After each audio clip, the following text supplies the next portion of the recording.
Si vous êtes nouveau sur la chaîne, n'oubliez pas de donner un petit pouce bleu et de vous abonner pour ne manquer aucune de nos prochaines vidéos. Salut les amis et bienvenue une fois de plus sur votre chaîne préférée, Monde Uni.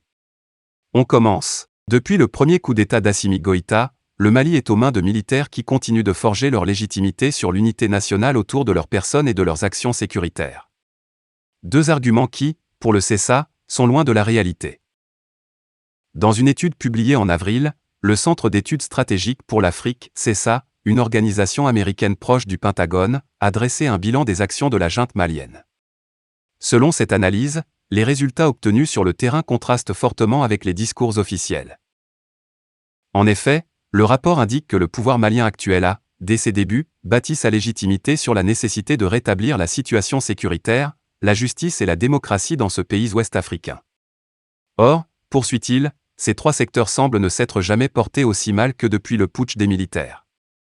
Depuis sa prise de pouvoir en août 2020, la violence s'est étendue et intensifiée à travers le Mali. Il est révélateur que la violence extrémiste ait été plus élevée au cours de chaque trimestre depuis la prise de pouvoir de la junte qu'au cours de tous les trimestres précédant le coup d'État, indique le CESA. Depuis le premier coup d'État d'Assimi Goïta, il y a 2 ans, le nombre d'événements violents au Mali a continué d'augmenter, passant de 530 événements en 2020 à 634 en 2021. D'après le CESA, il devrait augmenter de 70% en 2022, enregistrant déjà 920 événements sur le premier trimestre. Pourtant, à contrario de la réalité dépeinte par ces chiffres, le gouvernement malien de transition affirme que la situation sécuritaire s'améliore depuis qu'il est en place. Dans le tableau ci-dessous, le CESA met également en lumière d'autres rhétoriques gouvernementales qui ne correspondraient pas, selon lui, à la réalité. Ainsi, alors qu'elle déclare bénéficier du soutien de la population malienne, la junte au pouvoir serait en réalité contestée par plusieurs partis politiques réunis dans le cadre d'échanges des partis et regroupements politiques pour une transition réussie. La création d'une brigade de vigilance a même été annoncée par des soutiens au pouvoir en place, afin de dénoncer les opposants. Une manœuvre que le CESA considère comme une volonté d'intimidation des dissidents et une preuve de la division de l'opinion concernant la légitimité de la transition actuelle.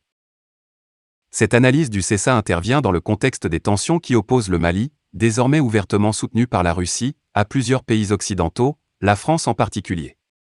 Selon les experts, les intérêts géopolitiques de Paris, de Moscou, mais également des États-Unis se confrontent actuellement sur le théâtre malien à travers une guerre d'information, où chaque camp, Mali-Russie d'une part, la France et ses alliés d'autre part, accuse l'autre de manipulation. Une situation qui n'est peut-être pas sans lien avec la crise qui se déroule actuellement en Ukraine, bien que ses racines soient plus lointaines. Il en résulte un brouillard au sein duquel l'opinion peut avoir du mal à démêler le faux du vrai, particulièrement au Mali. Quoi qu'il en soit, en repoussant les élections pour plusieurs années encore, Assimi Goïta veut désormais se donner le temps de façonner le Mali à sa vision et reste peu enclin à laisser de sitôt les civils revenir à la tête du pays. Si le bras de fer avec la CEDEAO et ses partenaires occidentaux l'isole effectivement, le pouvoir en place semble fonder de grands espoirs sur sa coopération avec la Russie qui lui fournit des équipements militaires. Une coopération dont les résultats tardent à se faire véritablement sentir sur le terrain au profit des populations.